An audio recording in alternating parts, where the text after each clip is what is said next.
All right, everybody. Welcome to the stream. Um, let's get started. So, everything seems to be okay. Let's take a look. Hey, Michael, welcome to the stream, man. Thanks for showing up. Um, Today I've got to get my hair cut, so I've got to end on time today. Uh, hey, Ole, welcome to the stream, man. I hope everybody's okay too. Um, it's a rainy Sunday for me this morning. So um, hopefully everybody else has better weather.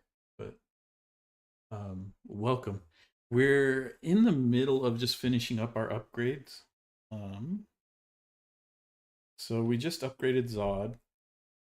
Um, we just upgraded to the latest version of Angular next. We're on 21 Next 4. Um, and there were a couple of things that we didn't do last time. One of the things is it looks like in 21 Next 4, zoneless change detection happens by default. And there was something I noticed here that they're adding migration for zoneless by default in this release. And then this is another cool one, that they're adding support for regular expressions and templates. Both very cool ideas. Very, very curious to see what happens there. So it doesn't look like signal forms got any major changes, but they may not be listed here. But one of the things I want to do right off the bat is get into a zoneless mode.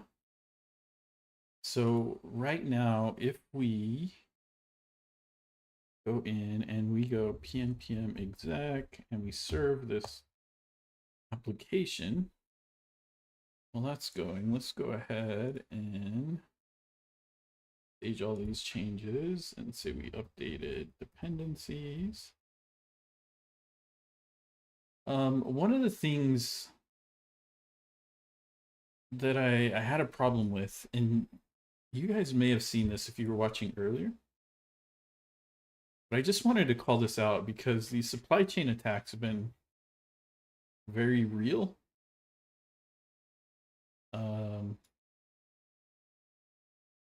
But here it is. Where is it?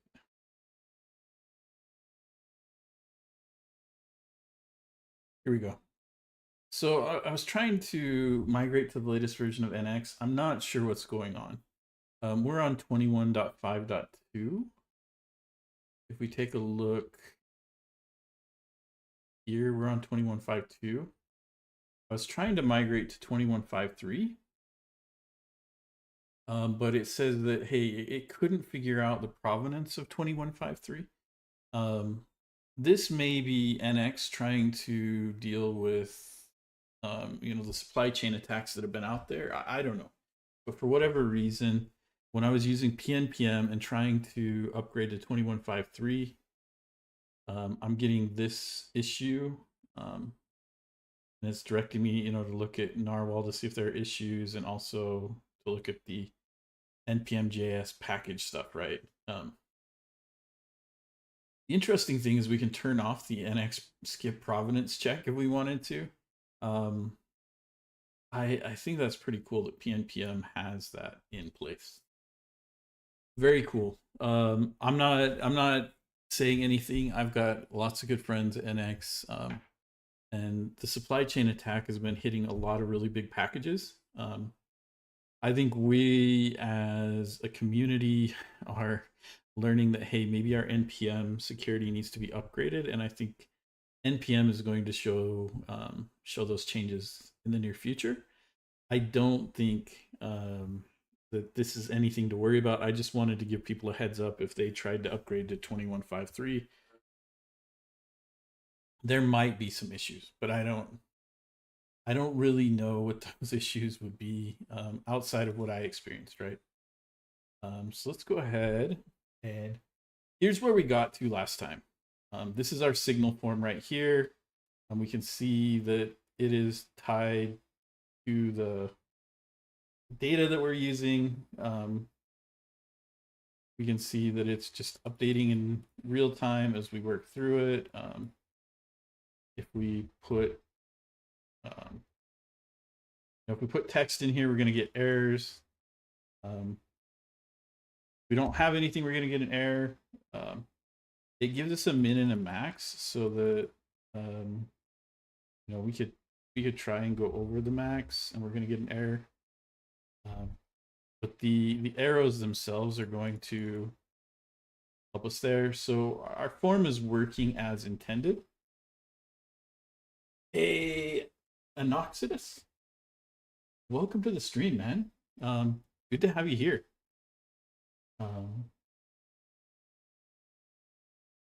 So we've got our signal form up and going.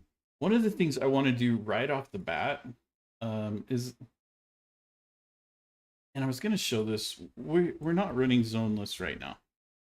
Oh, wait. We're not running zoneless, right? We can see that because we get the zone implementation when we try to access the zone. Let's get rid of the zone.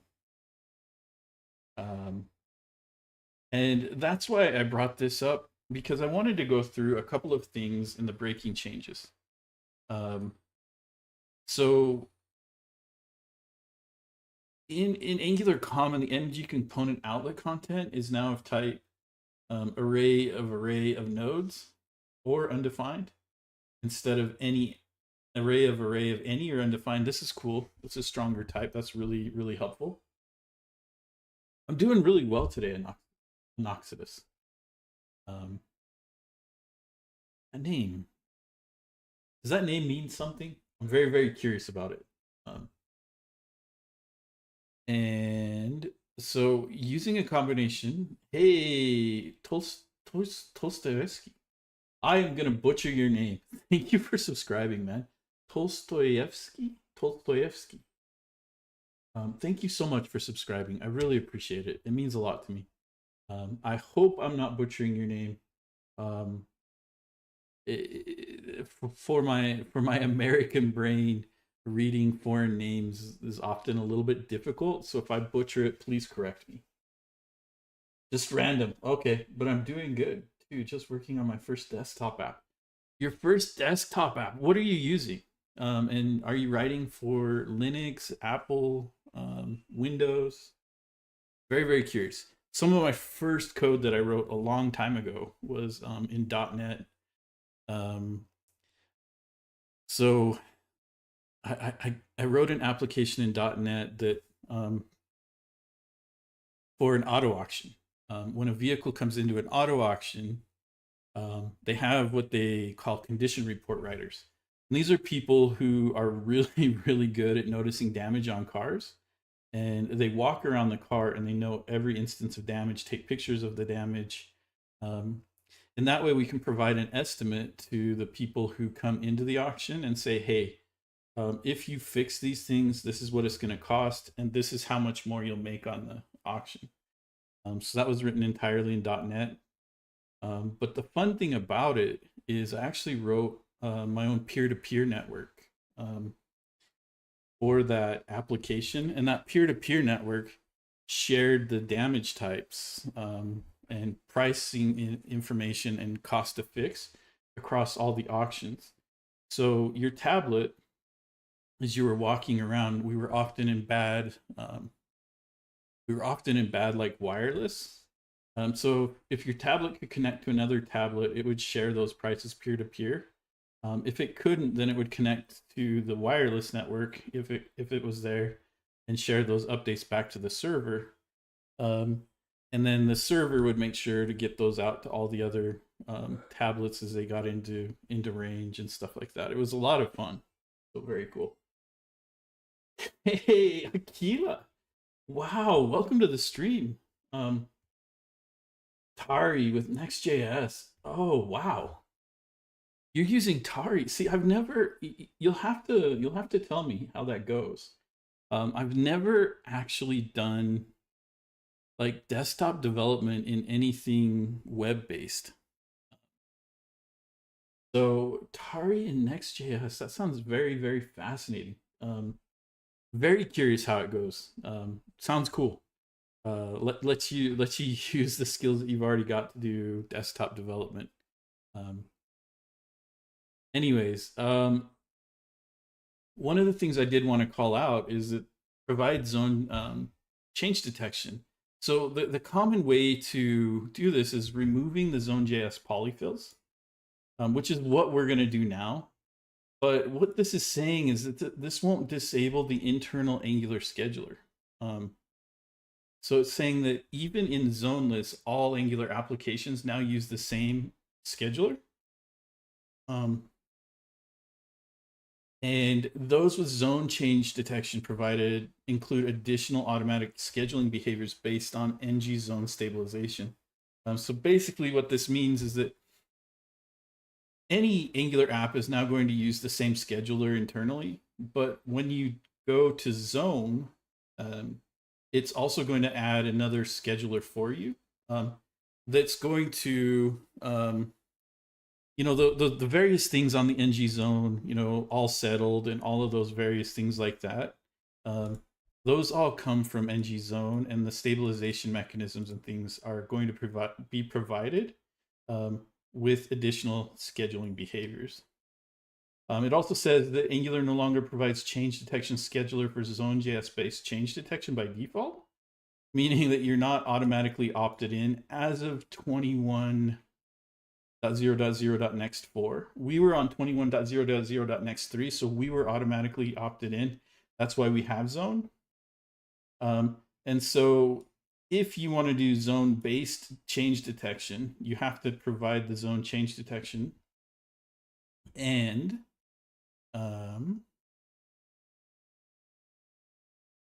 it sounds like there's an automatic migration that will come about because of this.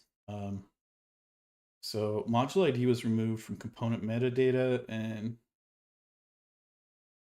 only the default blank is now supported. So bunch of cool stuff here. But let's dig into the change detection stuff. It's going pretty well. I can slowly walk my way to Rust while keeping the benefits of being a web dev, and I really love that. That's very cool. And there's always this bucket list that we have as engineers that we're like, oh yeah, I'm totally gonna do that, and it just stays on that bucket list forever. One of the things that's like that, and it's been like that for a long time for me, is Rust.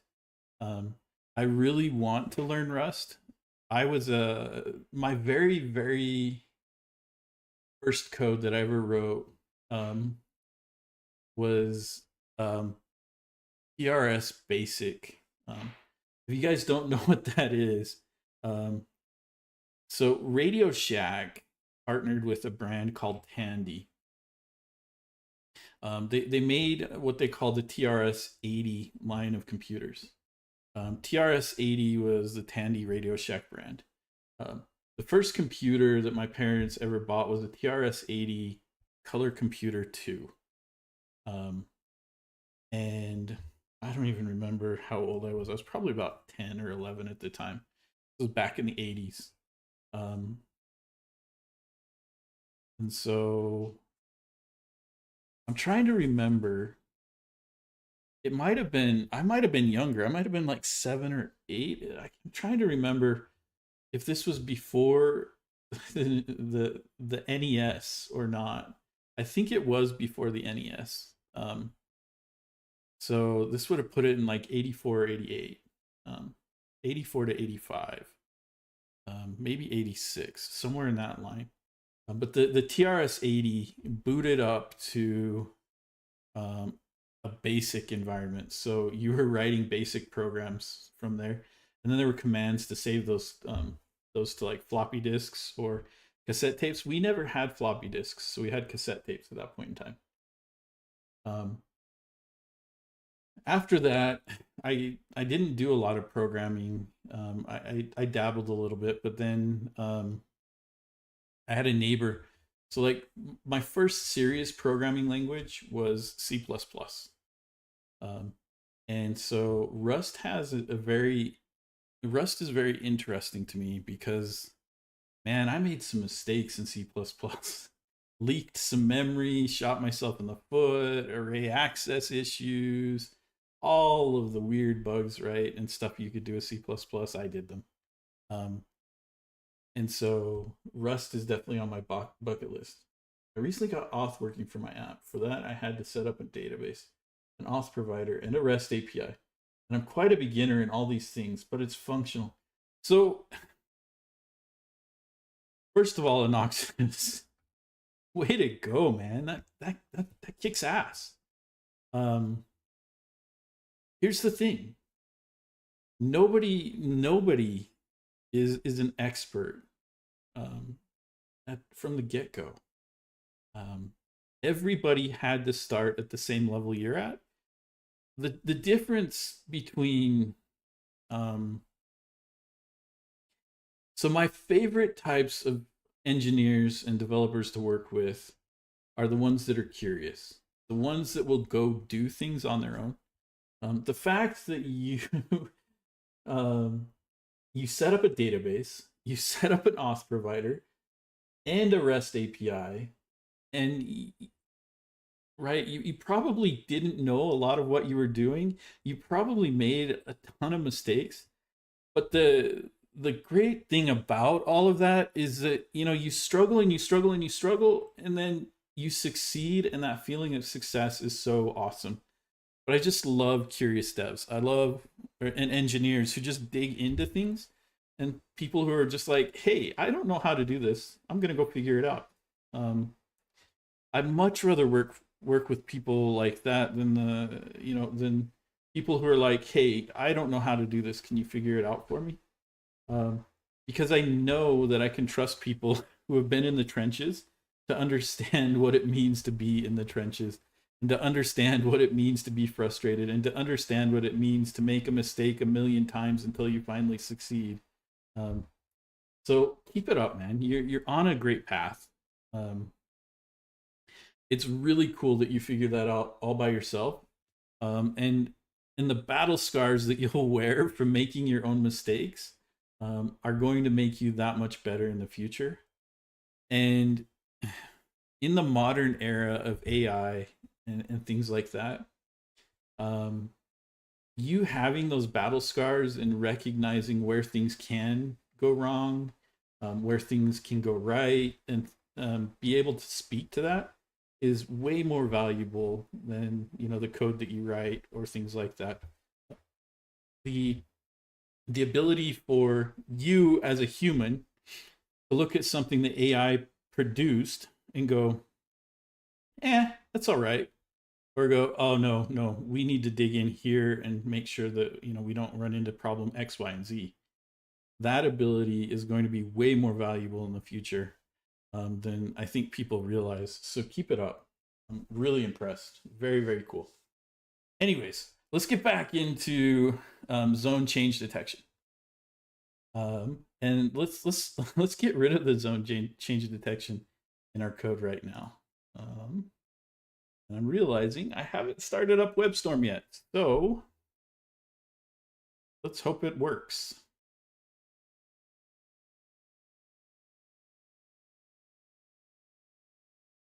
Okay, thank you, Gemini.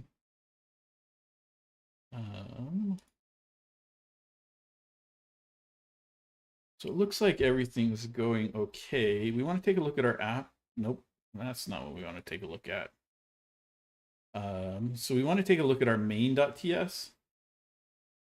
Oh, and that's coming from our app config. And he gave me zone change detection by default. Okay. Well, let's get rid of this. So we're going to provide zoneless change detection. And the other thing, what can we do inside of zoneless change detection? So zone has options in it.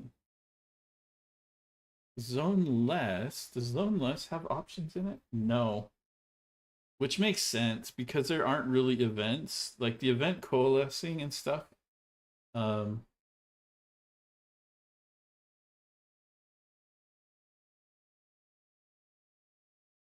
so yeah, we've removed um,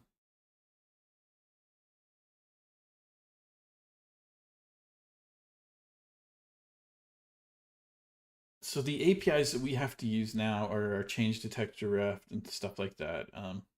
So when you go zoneless, one of the things to be aware of um, is there are often a lot of side effects that happen because Zone.js is hooked into your browser and it's causing change detection to run more often than you would expect.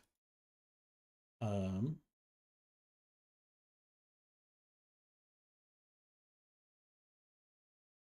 so what does that mean? Well, a lot of times people will um,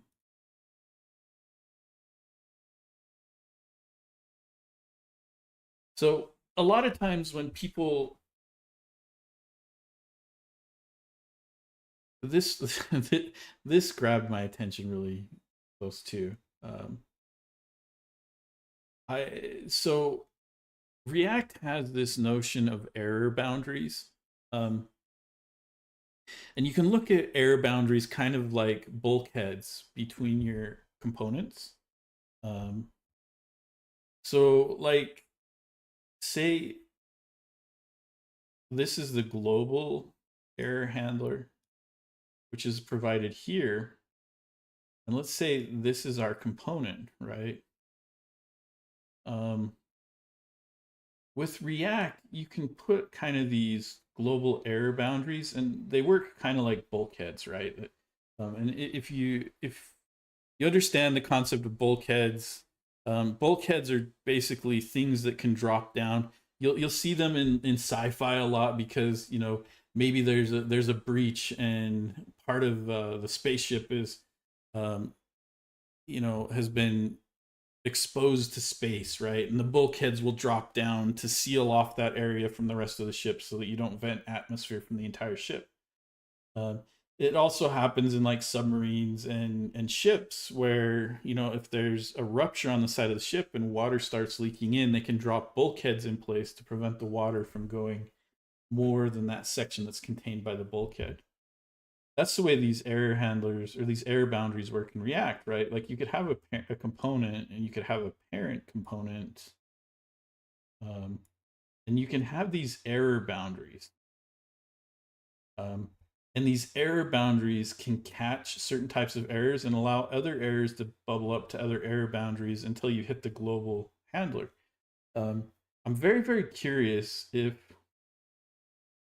this, and it distracted me, but I'm very, very curious if this is a way for us to get to this kind of error handling. This kind of error handling is very, very powerful. It allows um, it allows you to have a lot less error handling in your components and do a lot more error handling at the application level. So your components can be a little bit less strict in their error handling, and your application doesn't break. It also allows you to potentially log an error at this point saying that, hey, this component caused it, but then allow um, a higher component, maybe handled here or at the global level, um, which are very, very powerful concepts. So very, very curious about that. But anyways, our zoneless change detection is now in place. The only other thing we want to do is, where are my polyfills? Do I not have polyfills?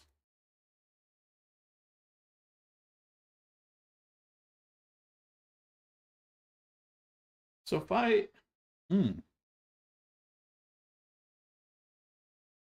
let's go ahead and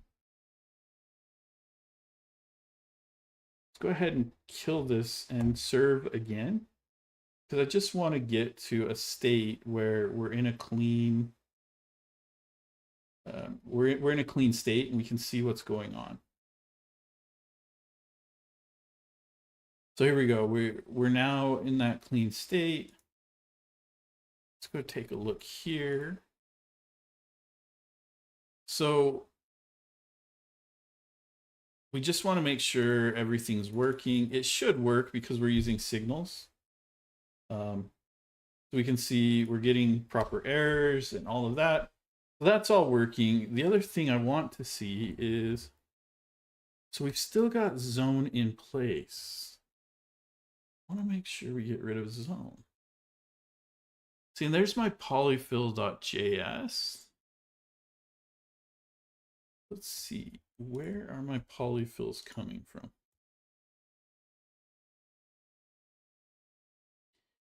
Let's see where my polyfills are coming from.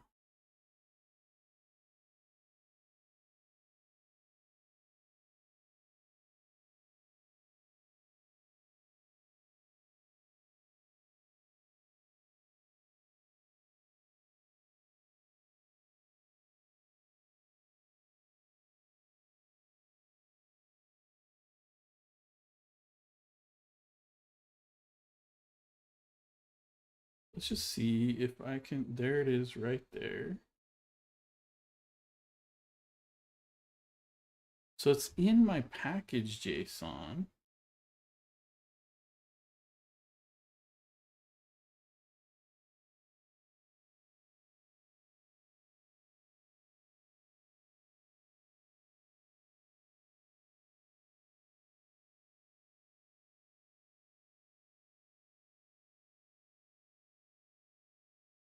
Oh, it's coming from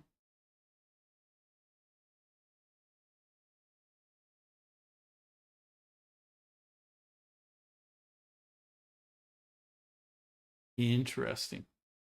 So it's coming from the polyfills here. So my build has a zone.js polyfill.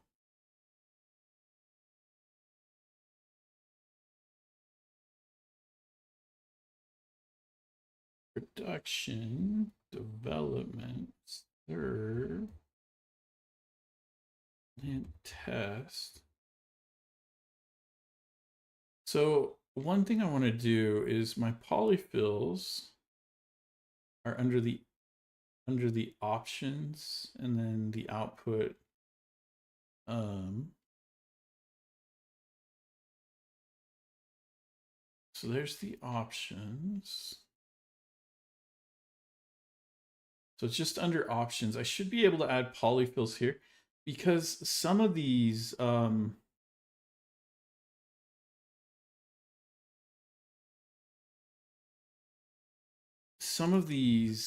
what do we want to call it? Some of these tests stuff do rely on the zone to be in place. Some of the testing, I'm curious what that is.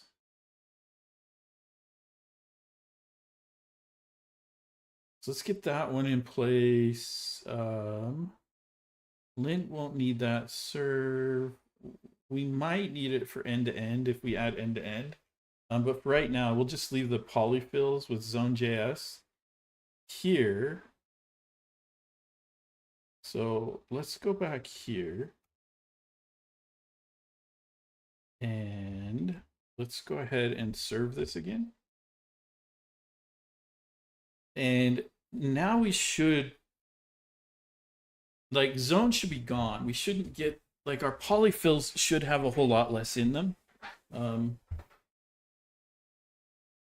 Well, okay, with zone gone, we don't have polyfills at all. So we've got our styles in our main, and now we've got our styles in our main. There's no polyfills here. So now if we come here and we look for zone, zone is not defined. So we've completely removed zone.js. So at this point, we want to make sure that our stuff is working, and we can see it's working, right? If we go, our errors are showing up, our form is reactive, our min and max is working here. That's good. We can see here that, hey, we have to provide something. And then we can also say, test. So it must be 3 characters long. So we're getting the appropriate stuff there.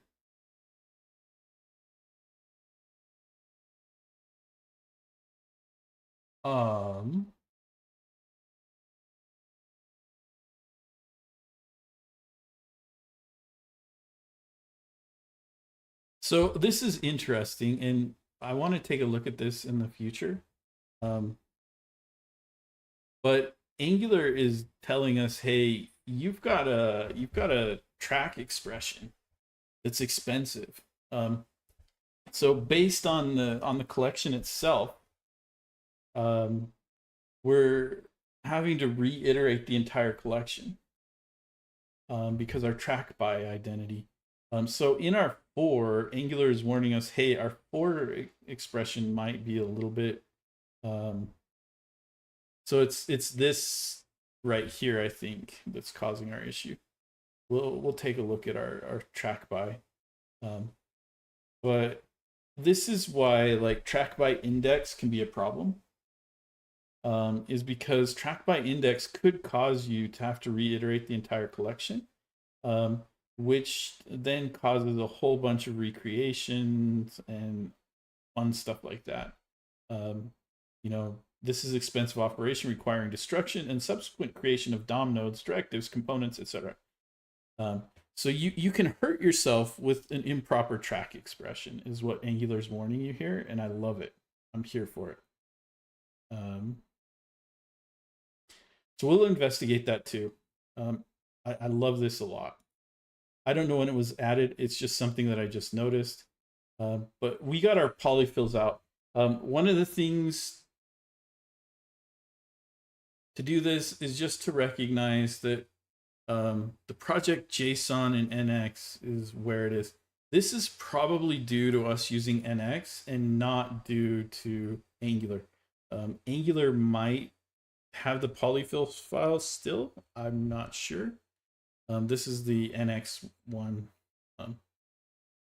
So that's why my polyfills might be in a different location than yours if you use the if you're using the Angular CLI versus NX. So just be aware of that. But to actually, as of 21.0.0.next4, you don't even have to worry about this. By default, it's going to set you up in a zoneless configuration. So that's another good thing to be aware of. Our app config, we're zoneless. Perfect. So let's go ahead and commit this.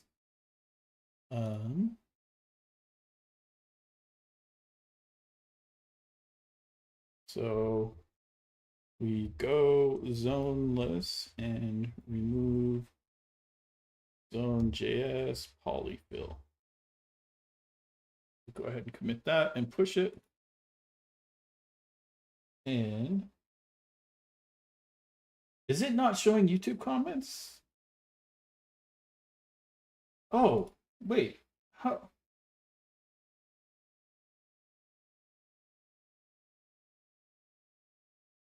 So wait, sometimes it is and sometimes it isn't? That's interesting. So your first comment about what do you think about manual QA on the project?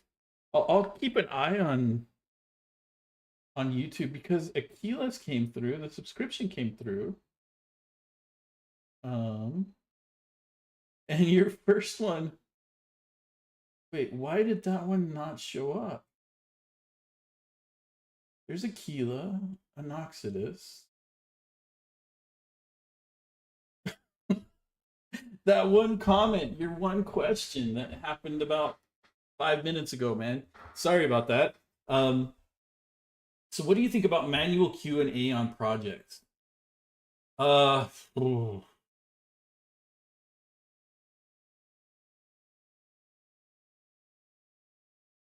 How do we explain this? I don't want this to come across as like a rant, but here's here's the way I look at QA. And notice my perfect isosceles triangle drawn entirely with a trackball. So you guys have probably seen this before. Right? This is your E to E layer. I divide this layer up into unit tests and component tests. And oh no, no, no, what did I do?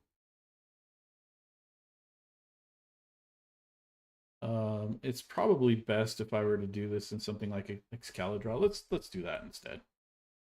Then we don't lose stuff, right? So let's pop open Excalibur. And let's get a new reset the canvas.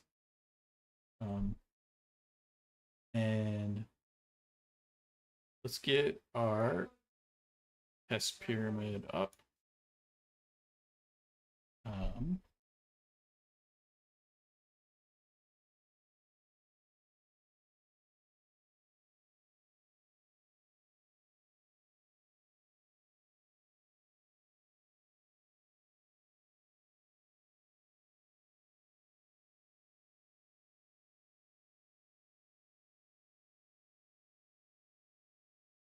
And we'll draw some more lines in.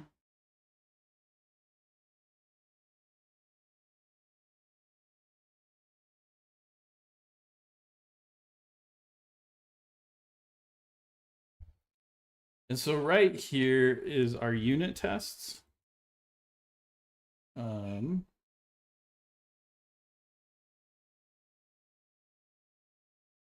And then right here is what I call component tests.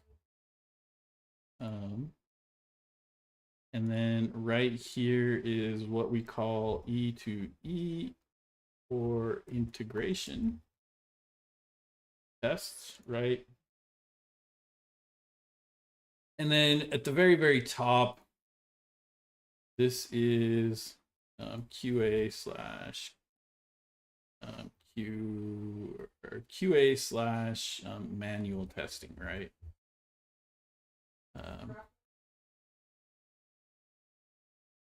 And this is kind of the classic testing pyramid, and it's intentionally done this way. I take a small liberty with it and add this, and this line can exist anywhere within here. So you know what's the difference between a component test and an integration test or an end-to-end test? The difference between a component test is a component tests that component. A component test tests that component in isolation. So very much like a standard unit test where you set it up, you make your assertions, and then you test those assertions, right? It's the same way with the component test. With unit tests, you mock dependencies. With component tests, you mock dependencies. With unit tests, you want consistent and predictable behavior. It's the same with component tests. You want consistent and predictable behavior. Flaky component tests are probably a problem with your component test. And these can smoke out a lot of issues. Like one of the things that I tend to do, and it's just the way my brain works, I don't know, is when I'm working on things, I'll forget to wire up a button. And, if I forget to wire up that button and I only unit test my code through the public interface of the component, right? Like maybe I verify that if I set this value that something, right, that this event fires or things like that, that doesn't actually test that the button works. I don't usually unit test components because I don't like logic in components. I test the components using component tests because I want button clicks to work. I want when my form fills out, I want that to work. And so I see these as being complementary, and they form the base of the pyramid, right? Then you've got your end-to-end and integration tests. These are the tests that tend to be more flaky, but these, at this level, you might mock something like a database backend because, again, you want this to be predictable. And you want it to be repeatable, right? Like, when we're working on unit tests, I always want predictable, repeatable,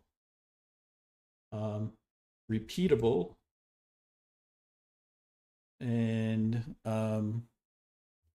so right, we want our unit tests to be predictable and repeatable. If you're working with a live backend, that can be a problem. So often we'll have like in-memory databases or things like that that can be predictably seeded, that you can repeat the same tests and get repeatable results. Those are the kinds of things that we're looking for when we're testing at this level and below, right? QA and manual testing is kind of the capstone because there are a lot of things that you can't automate and script. Oftentimes, and this happens across a lot of industries and a lot of enterprise code bases, but oftentimes creating an account becomes a very, very difficult thing to script because creating accounts might fire off a bunch of emails. They might run a couple of processes, and when you get into like the fintech world, this can become even more crazy because you run into these anti-fraud things, KYC and KYB, know your customer and know your business, and these happen across all levels of fintech, and it's to help prevent fraud. It's to help prevent money laundering, things like that. So creating an account can often be there's a lot to it, and you can test the parts, right? And you can even try integration testing, but until you get a human in there that's trying to break it, you're never going to be certain. And let's be honest, you're never certain in software. That's why there's always bugs, right? However, sometimes companies will invert this pyramid, and let's see if we can invert this pyramid.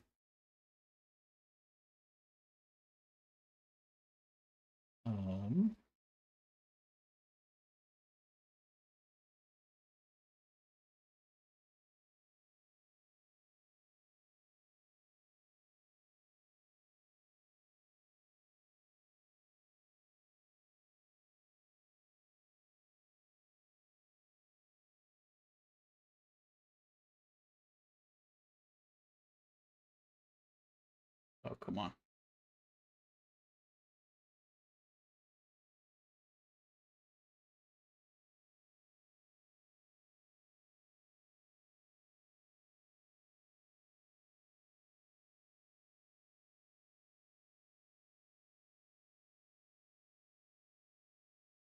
So when you invert the pyramid like this, you're in a precarious situation, right? Because you no longer have the stable base. You're balancing entirely on this point, right? And the thing about testing in general is you want predictability, you want repeatability, you don't want side effects, and you don't want things like that. Unfortunately, a lot of teams are not good at this area, which means that we try to make up for it in this area, which these tests become brittle, they become obsolete. And so what happens when your end-to-end and integration tests become brittle and obsolete? Well, once that happens, then you get into this case where, hey, we start disabling these, right? So even in this case, um, you know, instead of being like this, our E to E tests become more like this. And this area here we just can ignore for whatever reason. Um, but then that forces this top area to just keep growing and growing and growing. Um, and we get into this unstable area. And I've worked on teams that have had 3 or 4, um, that have had ratios even as low as like 2 engineers to 1 QE, right? One quality engineer. Um, that's because this area is outgrowing the rest of the areas. When your company and your teams are mature and they build proper unit tests and proper component tests and proper integration tests, the amount of manual testing should be small. Um, I'm not saying that you don't build teams around it. You should absolutely build teams around it, because one of the things about a QA engineer is that they're fundamentally different from, a dev or an engineer. As when I sit down to write code, I have to assume that that code will work. Because if I sit there and I'm like, oh, this could fail this way, this could fail this way, this could fail this way, I'm just going to be stuck in that swamp of perfection where I'm trying to fix every case and nothing ever gets done. So I have to think different and often, diametrically opposed to the way that a QA thinks. A QA needs to think, I'll bet if I submit this form 100 times, remove a value, submit it 100 times, put the value back, submit it 100 times, there's going to be an error. And they're going to do that, right? That's the way a QA engineer thinks. They want to break it. They're the person who is going to, I'll bet if I enter 1 million characters into this text field, and the dev is like, well, who the hell is going to enter 1 million characters into the text field? The QA engineer is. That's their job, and they do their job well. But their job should not be your entire quality. The problem is that their tests are often not predictable, and they're often not repeatable. Um, the the case where these guys become really really helpful but also frustrating is in repeatability. A good example of this is like race conditions. Maybe their computer is slower than the developer's computer, or maybe their computer is faster than the developer's computer. And so they're like, watch, if I click this button and then this button and then this button and then this button, oh, look, I broke it, right? Well, who's ever going to click button, button, button, button? The QA will. And they're going to find your race conditions. Race conditions are not often repeatable, and they're often not predictable. How many times have you been on a phone call with a QA who's like, oh yeah, I just had this, oh wait, how do we, and then you spend like, half a day trying to figure out how he caused the bug, he or she, right? How they caused the bug. And then once you can reproduce it on their machine, now you've got to figure out how to reproduce it on your own. And those, right, predictability and repeatability go out the door when it's not automated. Oftentimes predictability or repeatability can go out the door at this level. It should never go out the door at this level. And that's why this should be the foundation. It keeps everything solid. As soon as we start inverting and shifting shapes around, your testing strategy is fundamentally less secure, less stable, not secure, but less stable. And once you're in a situation where you're less stable, I mean, you're basically a top. You got to keep the whole thing spinning. Everybody's running in circles, right? The term we use at work is you're stuck in the swirl, right? It's the swirl that just keeps everything going because nobody wants to go down the drain. It's the same thing when you start inverting this whole because now I think they can save a lot of our time, especially before app becomes stable enough and developer can start adding some testing without changing too often. And that QA is important. Um, I would never advocate for getting rid of QA. I've seen teams who have to varying degrees of success, um, but you need good QA because they fundamentally think different than your engineers and developers. Um, you know the way I look at it, QA thinks I can break this. The developer thinks, well, no, it works on my machine, right? The two fundamentally different things. Um, and so we need both, right? We need this base that's predictable and repeatable and reliable, has no side effects. We need this base that, again, we try to be as predictable and repeatable as possible, and then we cap it off with our QA. But I agree with you. Early on, QA can be a big help to the development process. Um, but we shouldn't ignore this level. I'm bad about this on stream. I'm not bad about this in my day to day job. Actually, let's be honest. In my day to day job right now, I don't write a lot of code. The most code that I write is on Saturdays, or not Saturdays, Sundays when I'm streaming, or on Saturdays when I'm experimenting with something. During the week, most of my effort is focused on strategy and things like that now, which I enjoy, but I miss the coding. Um, so um, take the time to do good component and unit tests.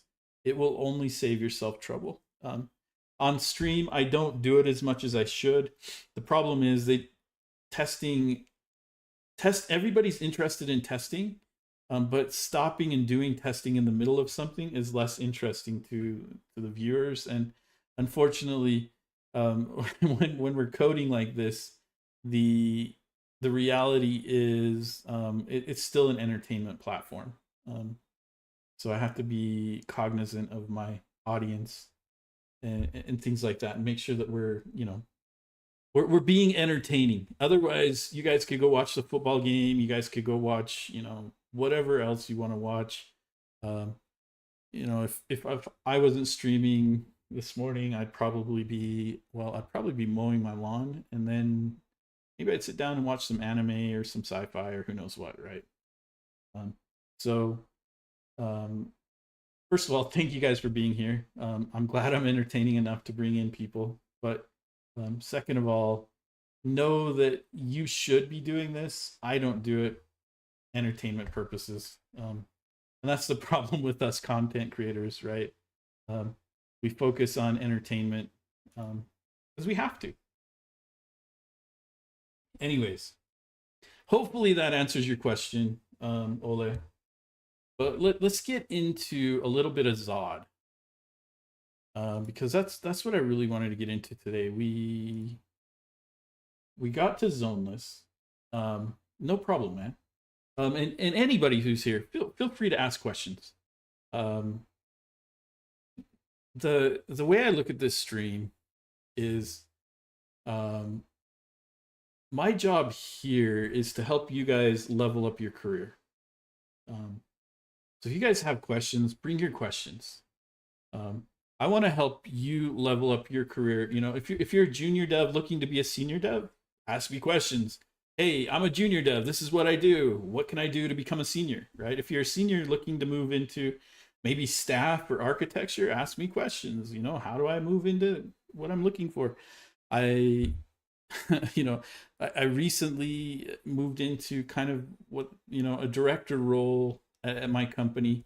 A director role is an architecture role at the company I'm at. um, and if you guys want to know where I work, look me up on LinkedIn. um, I Because of legality, I can't mention the company name. um, but a director role at my company is an architectural role, with a little bit more to it than that. Um, and so, if you've got questions, I've done, I've done staff, I've done senior staff, I've done senior, I've done junior. I've made messes of all sorts of stuff. I'm happy to answer any questions you guys have. Um, but this Zod is one of my absolute favorite libraries. Um, and the reason I love Zod is it's such a powerful tool. So if we take a look at the basic usage, um, you've got this Zod, like Zod Mini is different than Zod. Zod Mini is a way of going even smaller. But the idea behind Zod is that you can create these parsers. So this player is a parser. And so using this player object up here, we can parse this and say, hey, does Billy match the fact that it's a string and a number? And if it does, then you're going to get an object that matches it. If it doesn't, then you're going to get back an array of errors. There are other things you can do. You can say, hey, if XP is a string, but I can parse it to a number, then we'll do that transformation in the parser, and we won't throw an error. There's a whole bunch of power here. And you can use safe parse, and safe parse is going to return, is not going to throw. So if you call parse, parse will throw. If you call safe parse, it's going to return a result object, and that result object has it's a composite object, and so if it has success, then it can't have an error on it. If it has an error, then there will be then there will be data. If there isn't success, there will be an error object. And so you can do this async and stuff like that. The other cool thing about this is that you can create types. And we're going to use this quite a bit. And we're also going to get into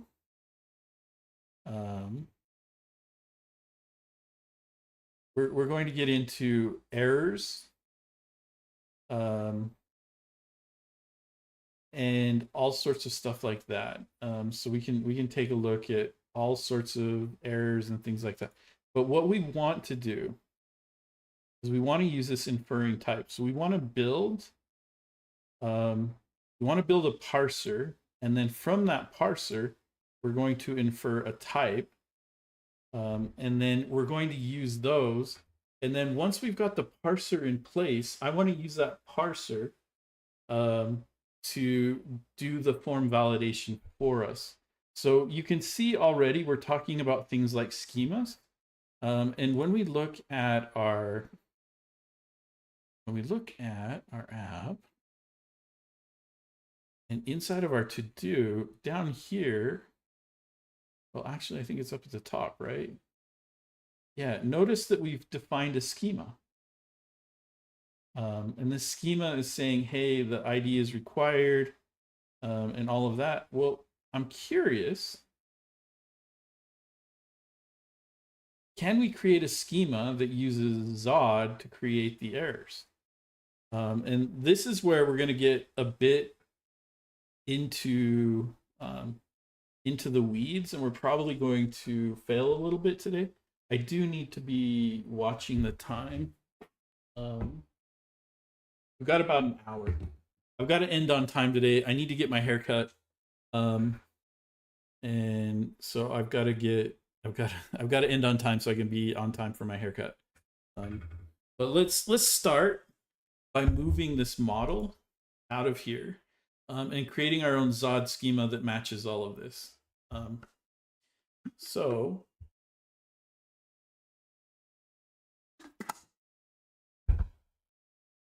what I like to do is, when I do this, I create a new directory.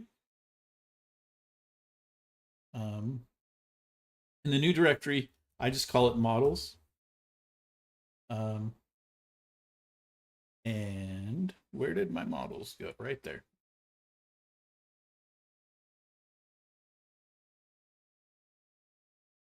We're going to move this up a level. So there's my models directory. Inside of here, we're going to create a new TypeScript file. In this new TypeScript file, we are going to call this our to-do schema. Not this is our to-do.model.ts. So there we go. So now we've got our to-do model in place. So no 4-hour stream today. No, I've been doing long streams lately, haven't I? Last week was like 3.5 hours. No, I can't do a 4-hour stream today. One of the things I need to get back into doing is the midweek streams. It's just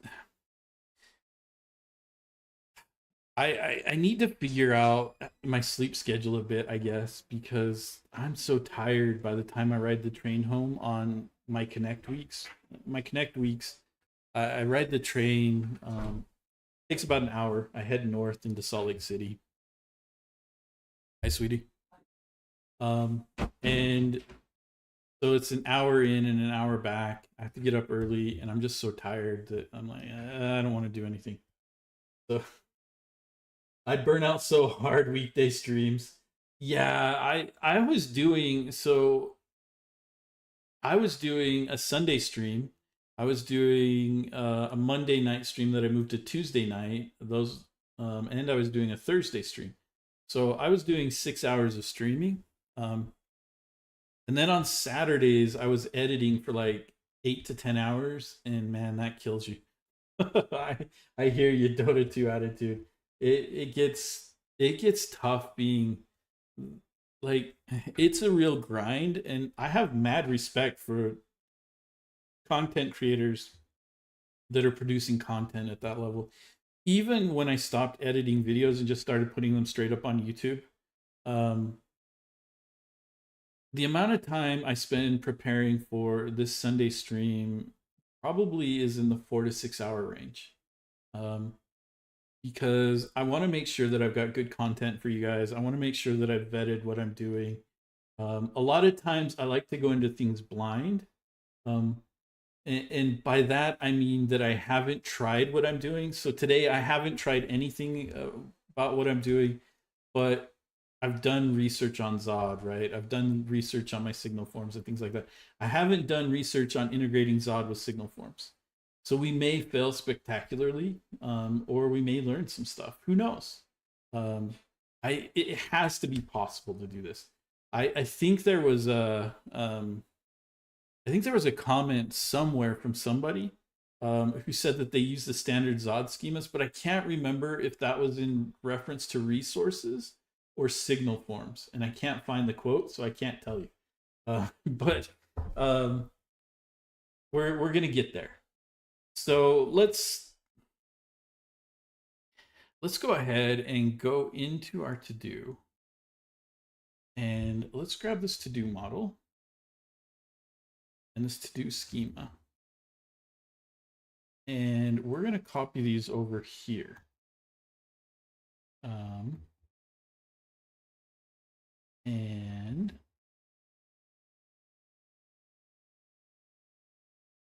And we need to export this type because it's not doing anything. Actually, we'll get rid of it eventually. And we need to export this const.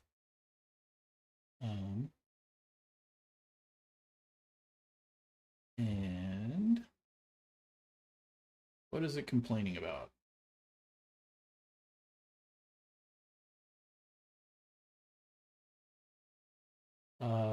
So here, now that we've moved those, we can go down here, and we need to fix this part. So we can import this model. And then we can import this to-do schema. So there we go. That's going to clean up all of this. Now our to-do model is being used, and great. So let's go ahead and commit this. So all we did is we took a whole bunch of stuff out and we moved it to this file.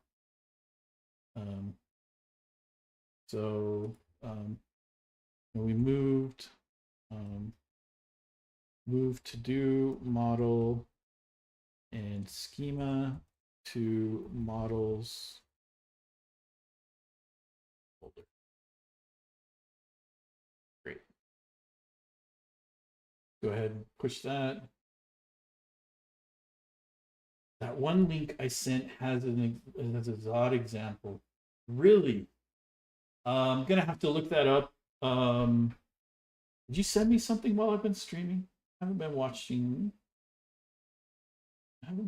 my LinkedIn.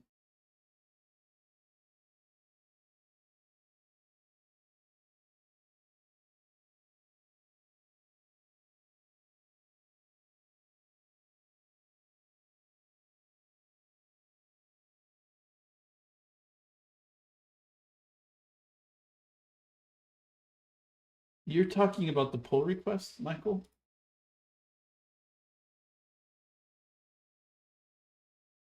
So the pull request that we were going off of that has all the MCP and stuff in it. Okay. So we do have that one. So we may be able to get Zod working. Oh, dang it. I was hoping we were blazing new trails here, but if somebody's got an example, oh, look at that. Look at that. So the purpose of this pattern is to reuse existing validation logic from third party. So it was the signal forms that I was remembering.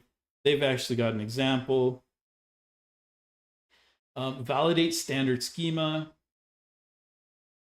So yeah, see this comment is the exact comment I remembered from Twitter or somewhere.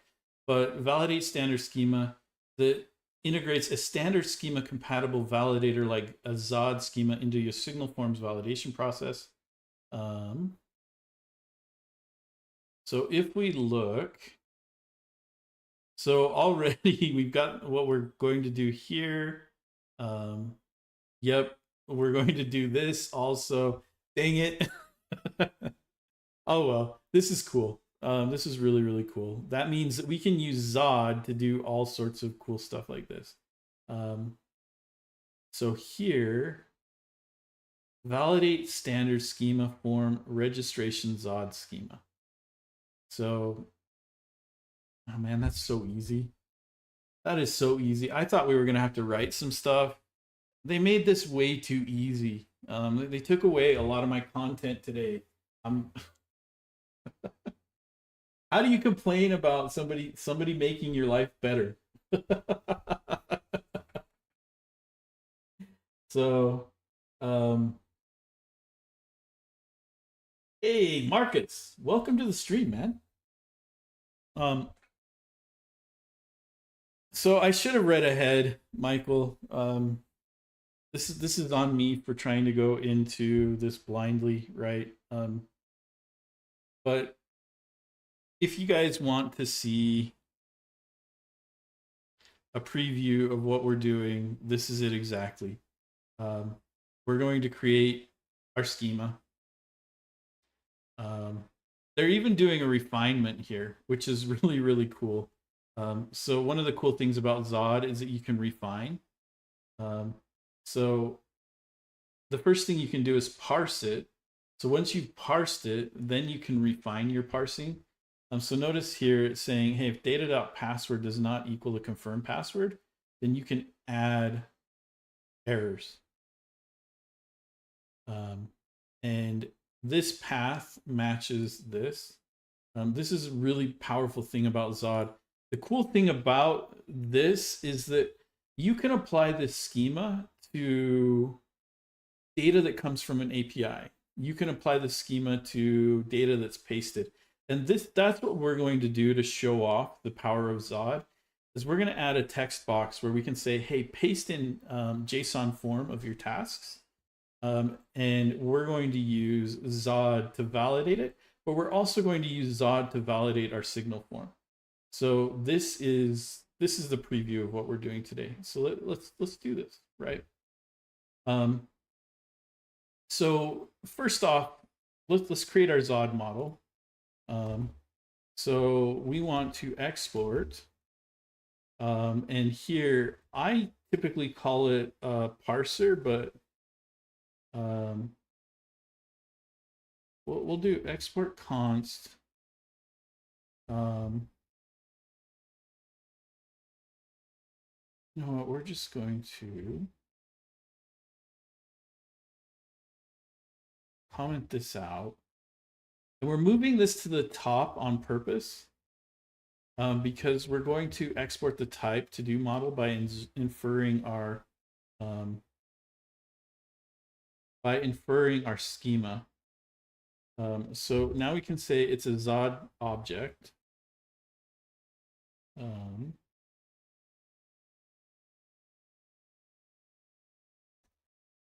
there we go. We've got our Zod.object. So now we've got an object. So now our object has a couple of properties on it. And it's already picking it up for us. So great. Notice that it picked this up from here. So we've got 0 and 99.99. And we can do some other cool stuff with this that will make this more powerful. The next thing we need to do is, yeah, I mean, it's already name and description. It's already picked that up, right? And notice that it hasn't picked up the message. We're gonna pick up these messages too. So there we go. Here, I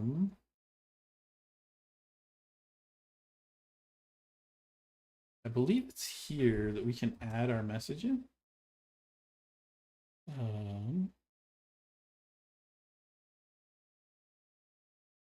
I don't know Zod 4 as well as the others, but here's the other cool thing. Now that we've done this, now that we've got done ID, name, and description, we don't need this anymore either.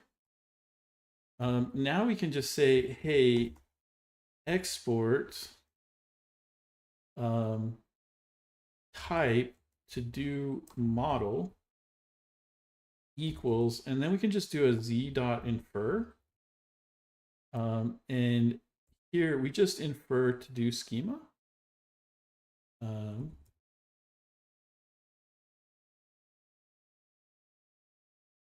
Oh, I should go look instead of trying to muddle my way through this. It's been a little while since I've done Zod.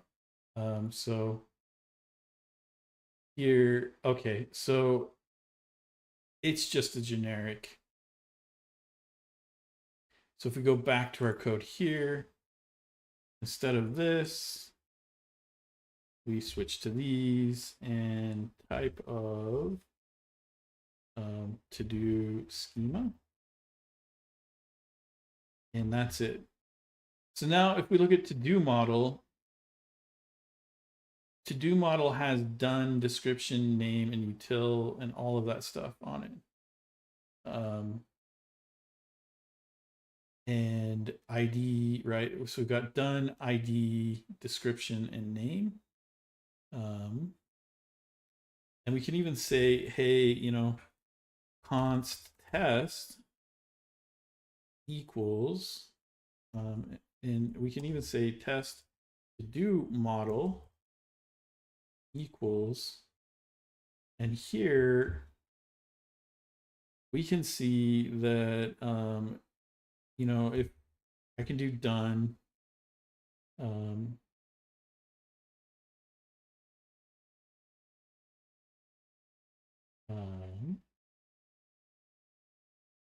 And if I go like test, it's going to say string is not assignable to type Boolean, right? I would have liked this to be cleaner. Am I doing this wrong? I always thought it was cleaner. Z.infer type of.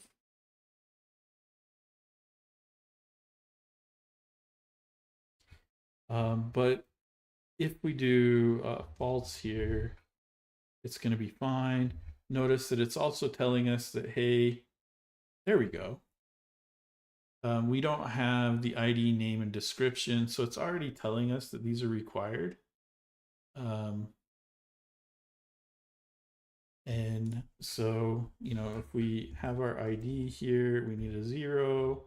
Our name is blah.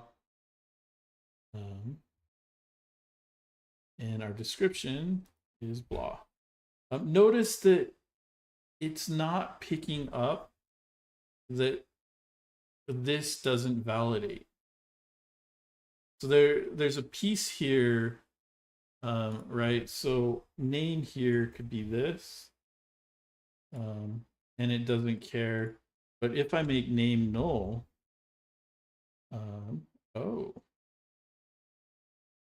what if I make it undefined?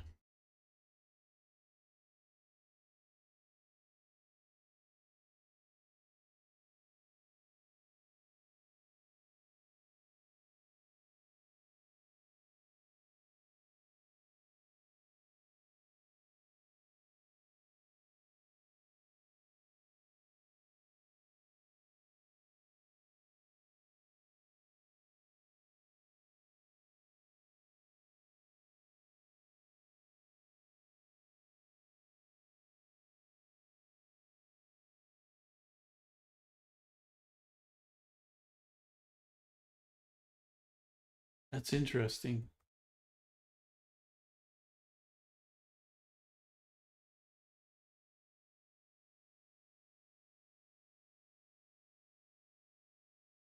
So it requires them to be there.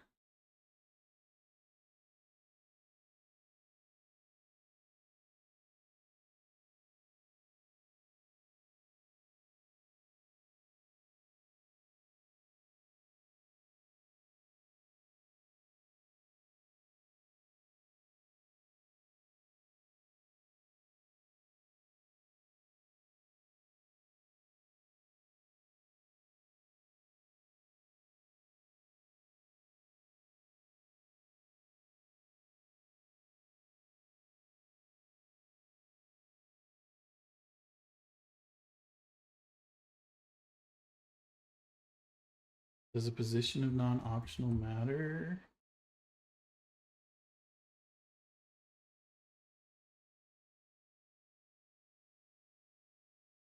I always forget.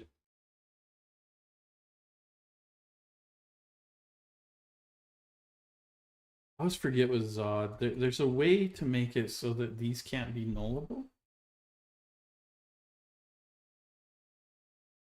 Michael is one step ahead always. Conceptually can born packages like superform from Svelte with that function. Conceptually can born packages like superform. Yeah, you could conceptually do that. This might be a dumb question, but what is the difference between what Zod is doing versus Angular Forms module? It's not a dumb question, and the biggest piece that I think is the difference, and potentially the Angular. So like the Angular stuff is very very similar, right? In that form ID is required. It's got a min and a max, right? And we can change the error messages and things like that. So what they're doing is conceptually similar. The difference that Zod does is Zod is a more mature library. It's been around for a while. It's very, very popular. So you're more likely to find Zod schemas out there that will help with stuff than the Angular stuff. As Angular matures, there may be no difference, right? One of the things I'm not sure about, um, and one of the things that we could do is the example above, um, to do schema dot parse, and safe parse here, test, right? And we can say const result equals to do schema dot safe parse test. So we've got this to do model, and we're parsing it. There's going to be errors here because ID and name are undefined. At least we hope there will be errors here.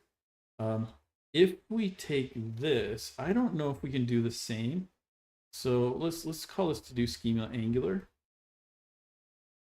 And let's bring all of this stuff back in. I didn't want that from dev kit core. So let's just see if we do this with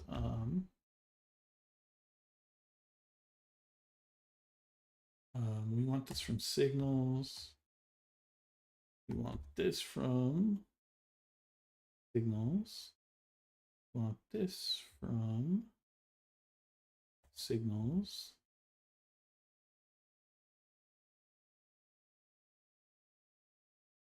Wait, which one am I pulling these from? I'm pulling these from RxJS. That's not where they need to go.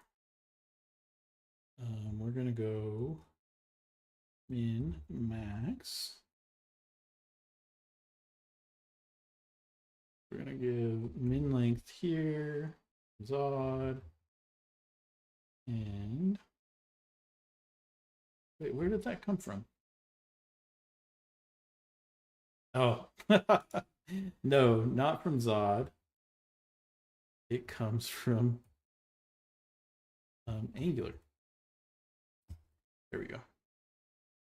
So what I'm not sure about is if we do export const test, or if we just do const test Angular equals, and we could do to do schema Angular dot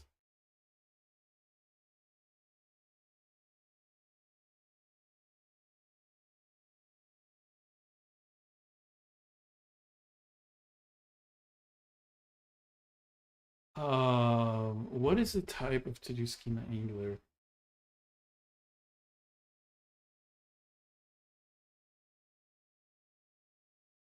Is it a function? No.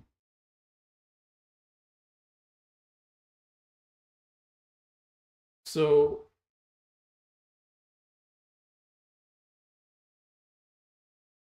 one of the things that we can't do right now, because I don't know how to do it, is to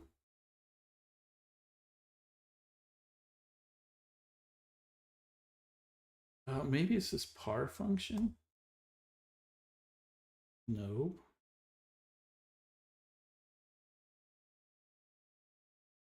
Yeah, that's one of the things that is a big difference, is that with the Zod function, we can actually validate data outside of the Angular forms.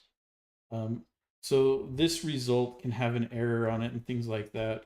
One of the things I want to make sure that we do is capture these custom error messages. Right now, it probably builds. So we go take a look at warp. Oh, no, it doesn't build. There's some extra stuff we need to do, and to do, because it's trying to use a default Angular schema. And that's not going to work. We need to go take a look at this. So they created that. They created their refinement. Their infer. That all works. Um,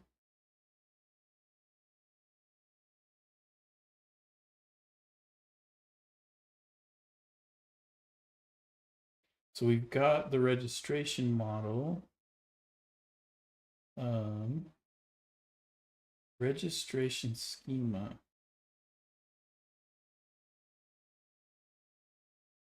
Okay. So we need this piece here. We need this schema here. And that's why they're calling it a registration Zod schema. So let's go back and do what I typically like to do. I like to call these parsers because that's what Zod calls them. So this is my to-do parser. Which means this is my to-do parser. So we've got that. We don't need this test. What we will do is there's one more thing I like to do. But notice how much smaller this becomes because I can infer the model from my Zod rules. So I don't need this, this boilerplate here. I don't need, well, this is all taken care of by this. But here we need one more schema, and we can do export const, and here we can call this our to-do schema. And this is going to be schema of type to-do model. And I may not need to infer this. What I can do is, if I go take a look,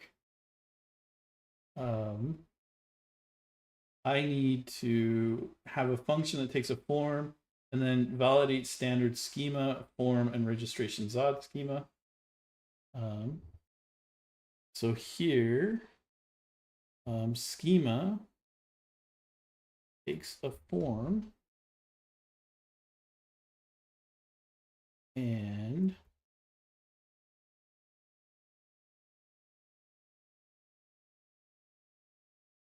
here we can now say register. Am I doing the right thing? Validate standard schema. Validate standard schema. So validate standard schema. And then it takes in the form, and then it's going to take in our to-do parser.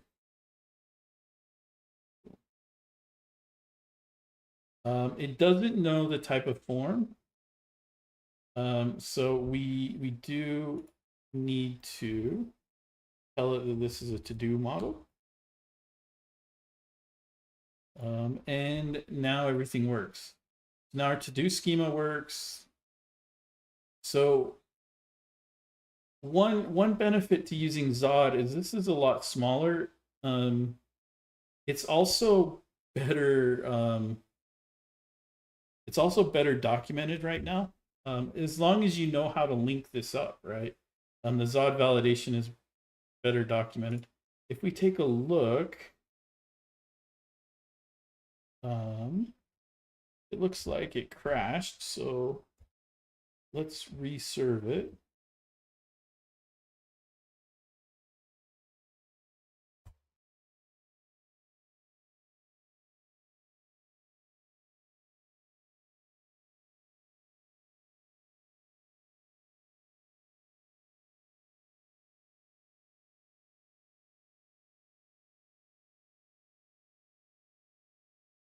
Has no exported model to do schema.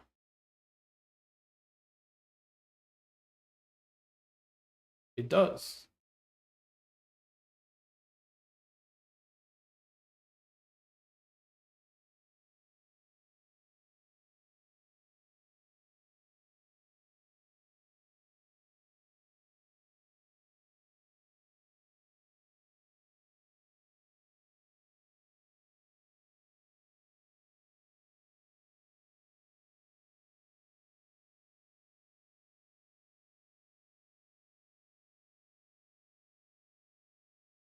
The do.models.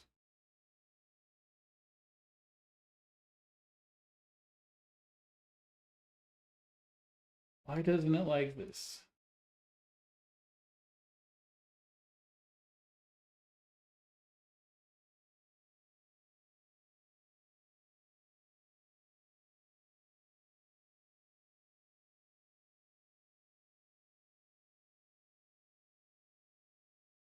Have I not saved everything?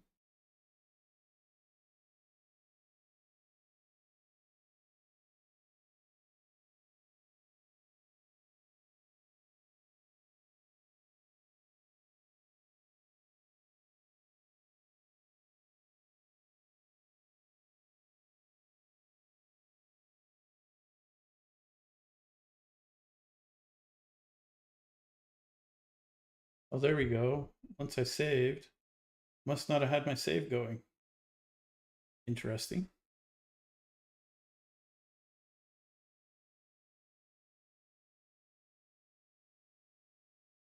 There we go.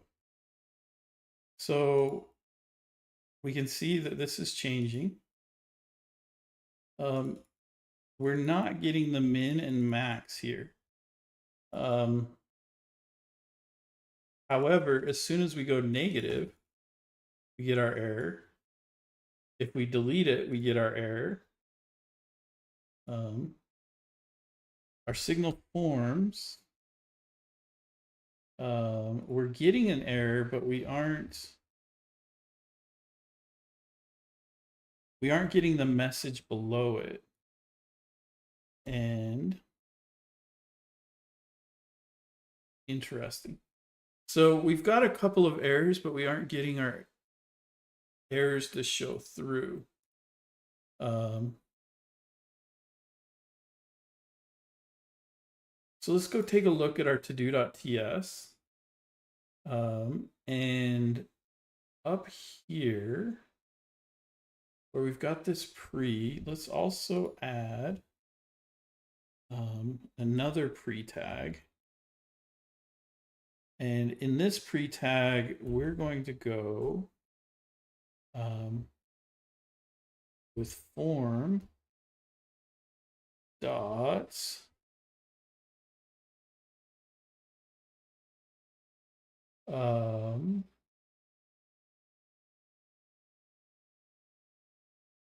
I know there's a way to pull all the form errors off.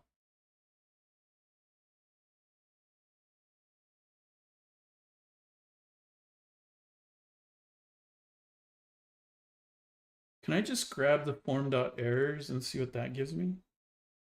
This form.errors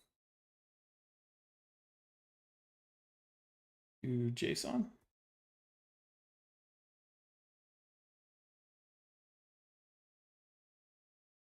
Form.done ID description name, colors, length, prototype.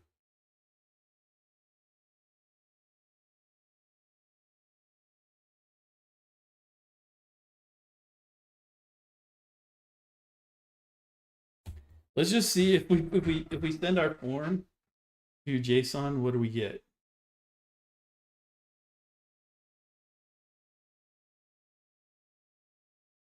It's probably going to blow up.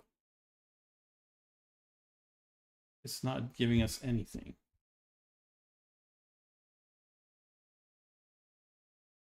Does that not compile? Is that our issue? Let's just compile this and see what happens. Zod can also be good for parsing a rather nebulous error response from a form submit and outside of forms. Nice. Yeah. It helps with mapping out data types in the backend without doing it manually. Is that safe to say? Yeah, you could do that too. The other thing that Zod would definitely give us is the ability to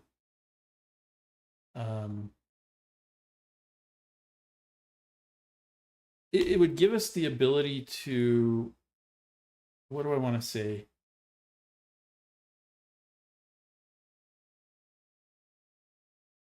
It gives us the ability to share the validation.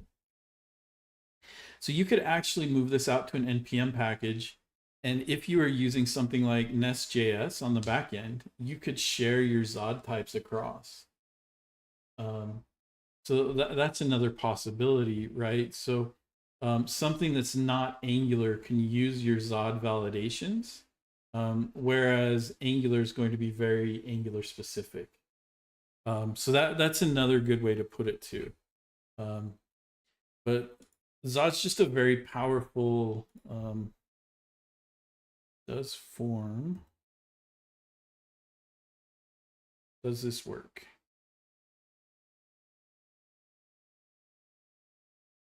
Let's just put an HR in here.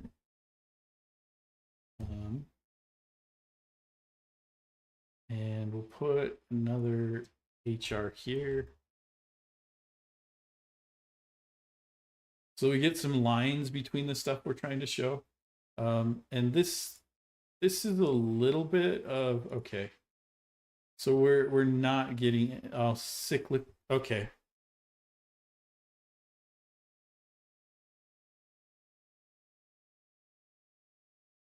So we've got some cyclic stuff going on here, because the form probably refers to itself.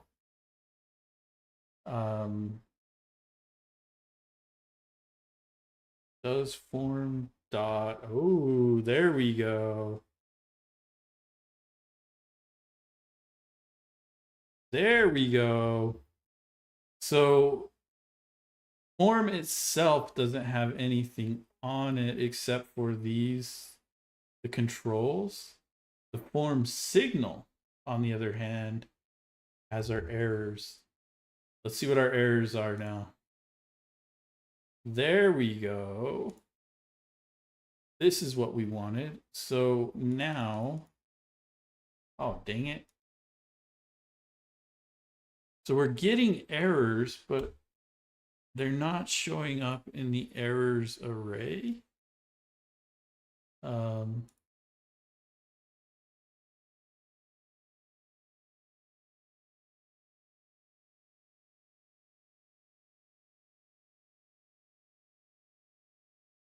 So we know the ID is invalid.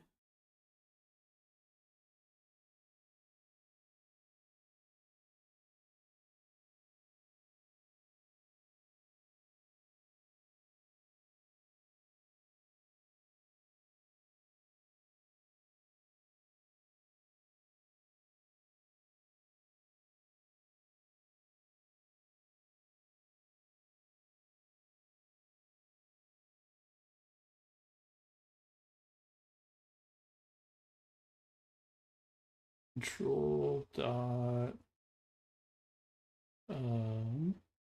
errors.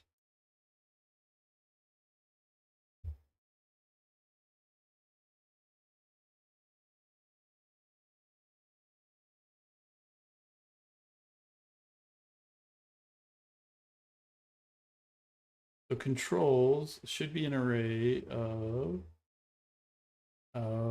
it's,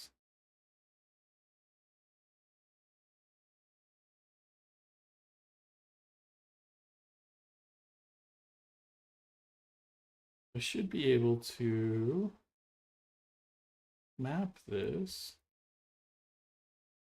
And here I should be able to say C-C dot.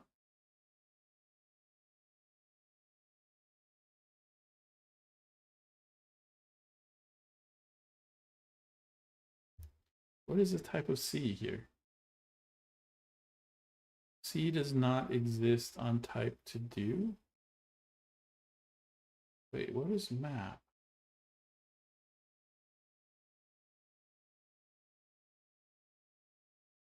Value is a control of type unknown.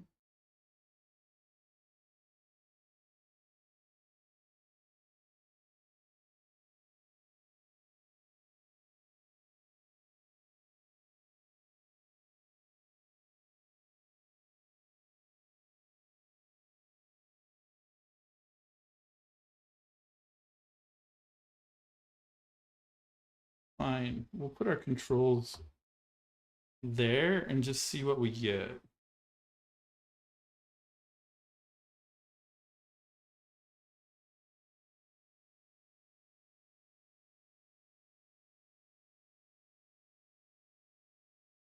Why am I getting nothing?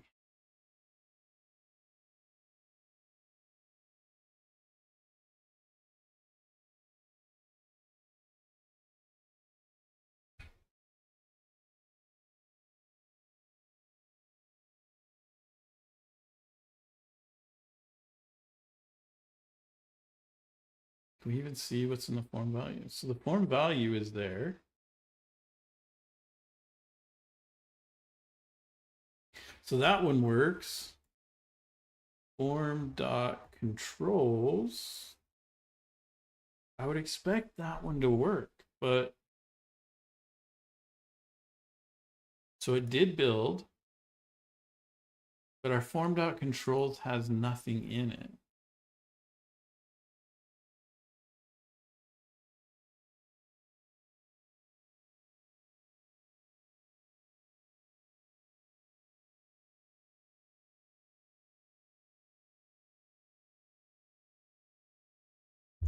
What else is on form? Oh, there's an error summary.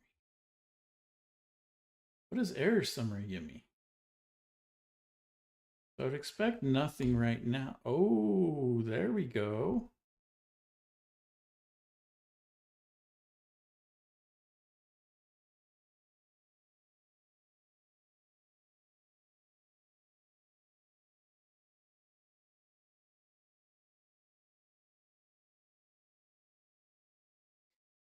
So it's coming from a standard schema. There's an issue and a message.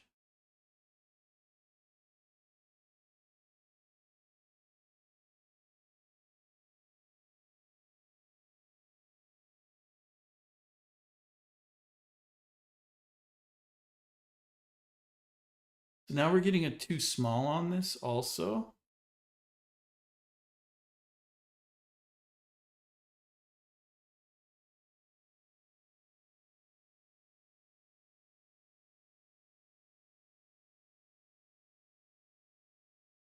And we're getting a too small on this. So we're getting too small across the board. But there should be an error showing up here. And these should actually, there should be a required message.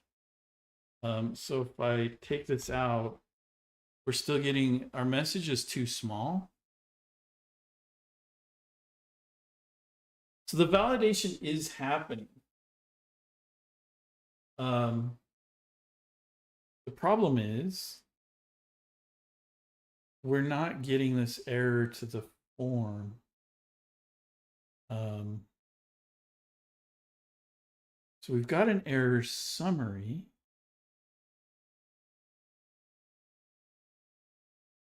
Oops, what did I do?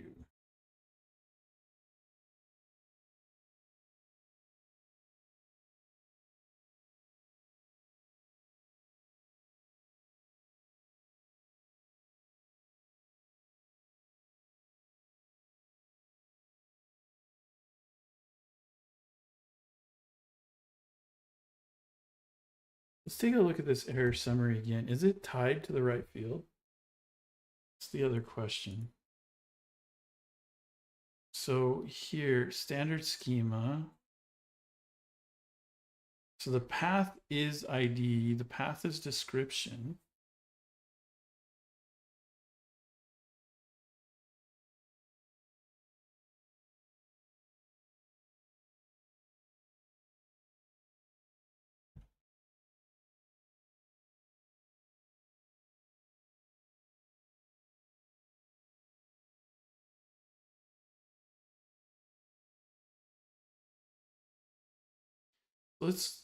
Let's do this instead. Instead of doing the entire summary, the one we aren't getting is form dot name dot errors. Right? So form dot name dot invalid. And here form dot name dot errors.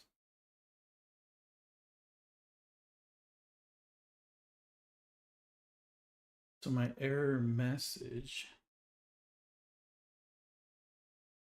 So let's refresh this. Boom. If I wipe this out, okay. So name definitely has errors and the message is there.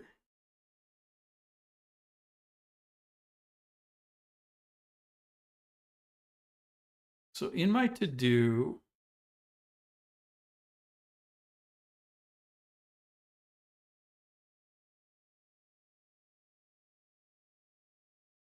let's just add really quick, we'll add a pre-tag here. We'll go name errors. We'll go with JSON here. Boom. And it should be error.message, but we're going to go with error JSON. And let's see what we get. Okay.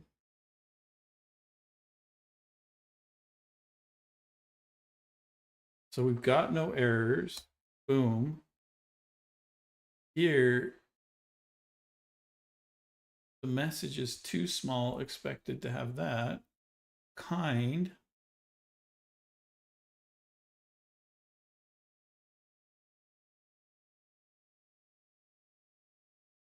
So we should be able to put error.message here. Boom.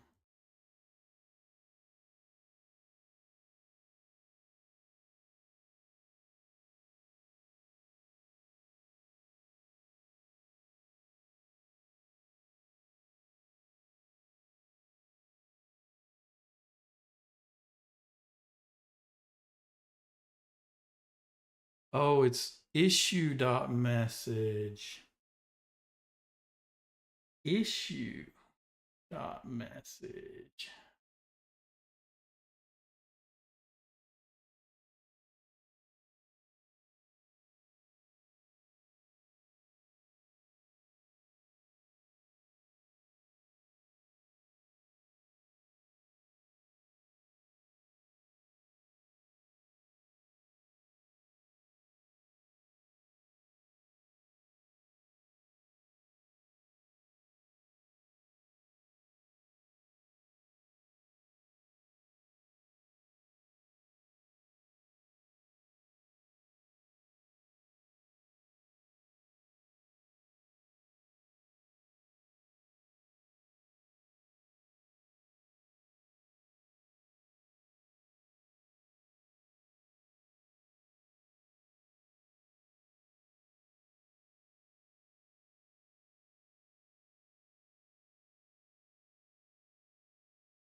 So here's the problem. And this might be a bug. The issue is that the message is inside of the issue.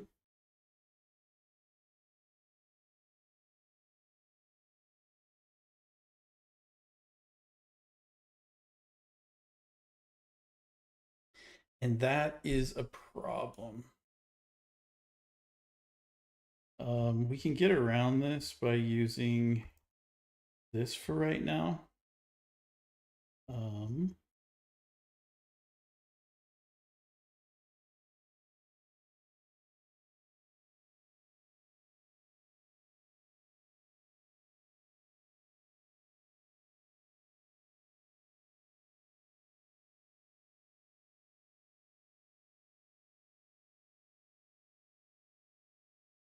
Can I not use $any?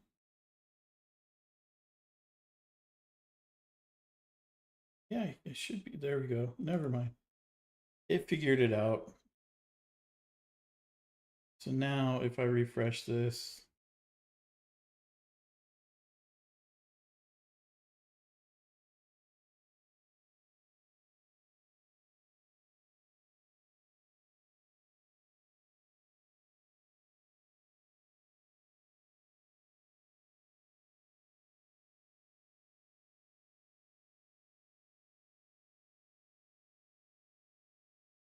Let's get rid of this.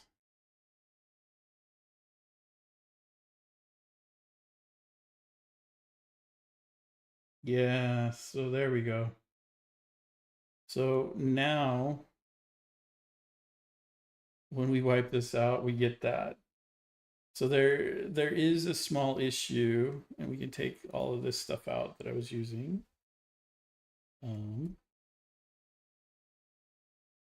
going to leave that hard rule in there.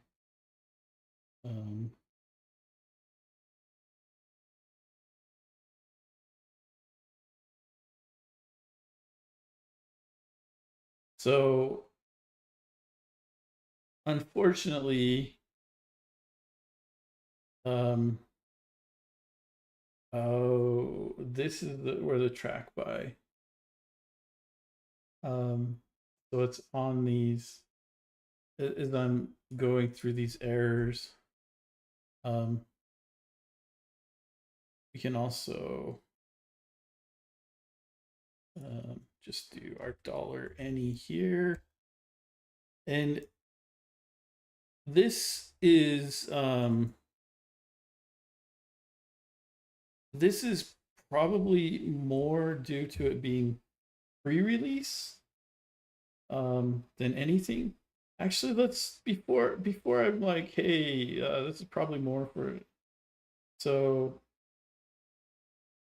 oh, so they're using their own error messages here.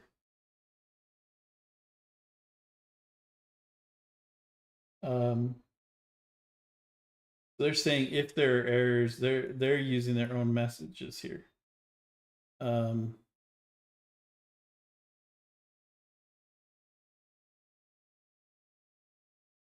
They're not using the messages from the schema. So I think this is the need to use this $any really comes down to the fact that this is pre-release software, right? I'm willing to bet that once this is had a few releases or something, this will no longer be necessary. But let's go back, and now that we've got this in place, one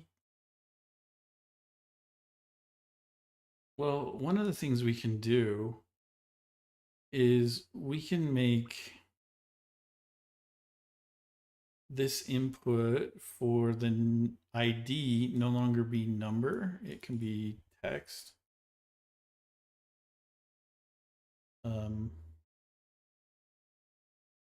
The other thing we can do is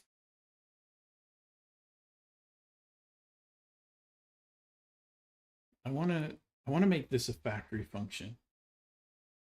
So in the to-do model, the other thing we can do is export const to-do factory.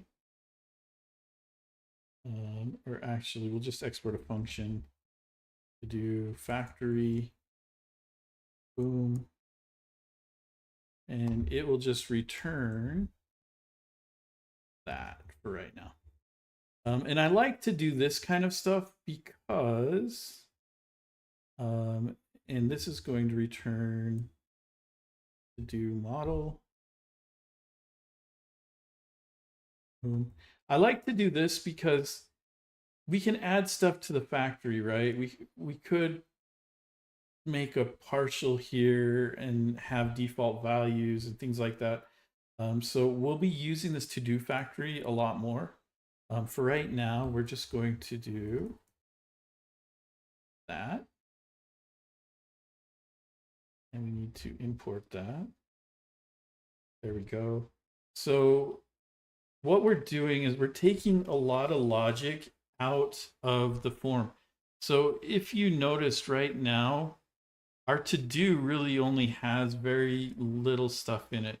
Most of it is linking things up and then the markdown for our form.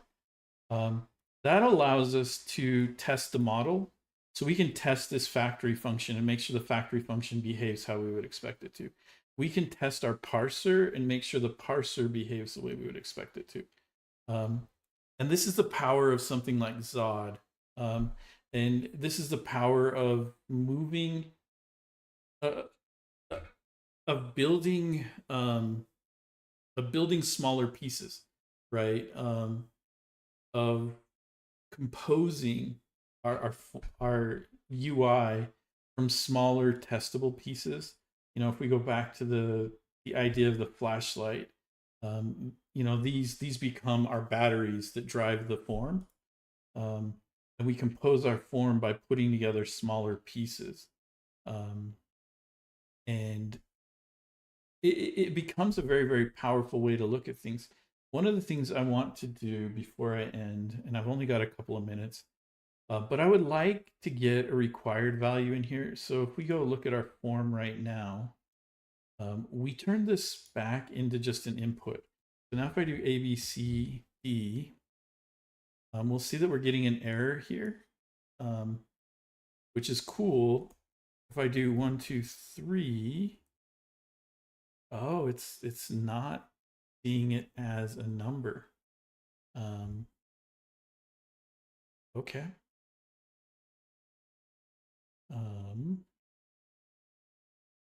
So we'll turn this back into a number.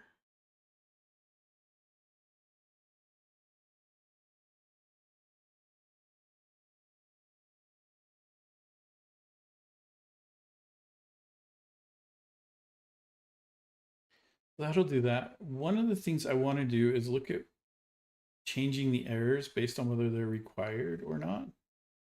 Um,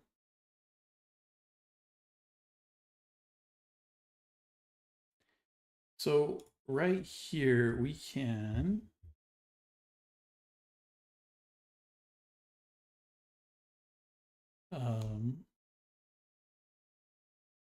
let's go take a look at Zod.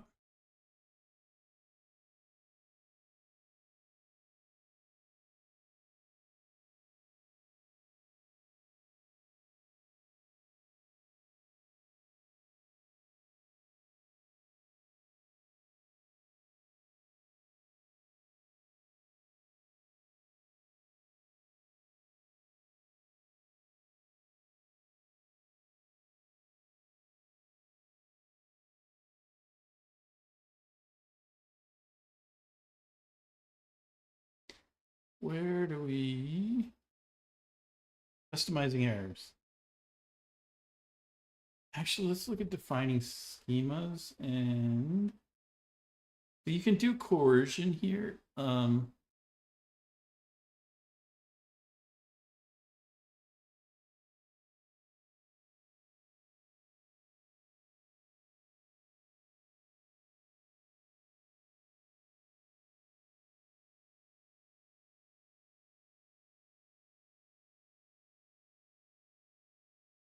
Oh, so that's what we could do. We could do here z dot coerce, and then that can become a number. And then here we can now make this a text input. And now that should work.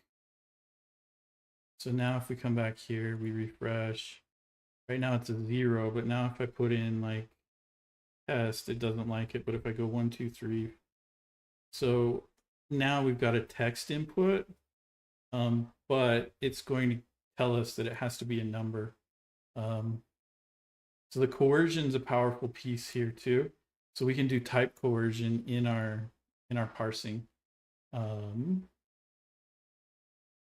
We don't want a literal string formats, template literals, numbers, integers. And you can do cool stuff with enums. So you can say, hey, it can only be these values. That's another powerful thing that Zod has built into it. Optionals.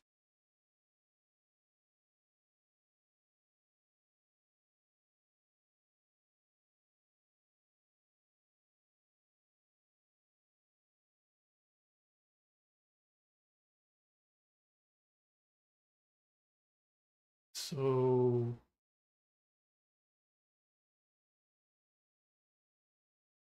unions, discriminated unions, intersections, records, map sets. And this is one of the powers. Yeah, I've got to go. I do have to go. Thank you for reminding me, Michael. We'll pick this up next time. But what I want to do is I want a separate message for required versus versus being out of range versus the type. So we'll get that in place next time. You can take a look at that with the customizing errors. We aren't going to have to format errors, but customizing errors will be useful. So, okay.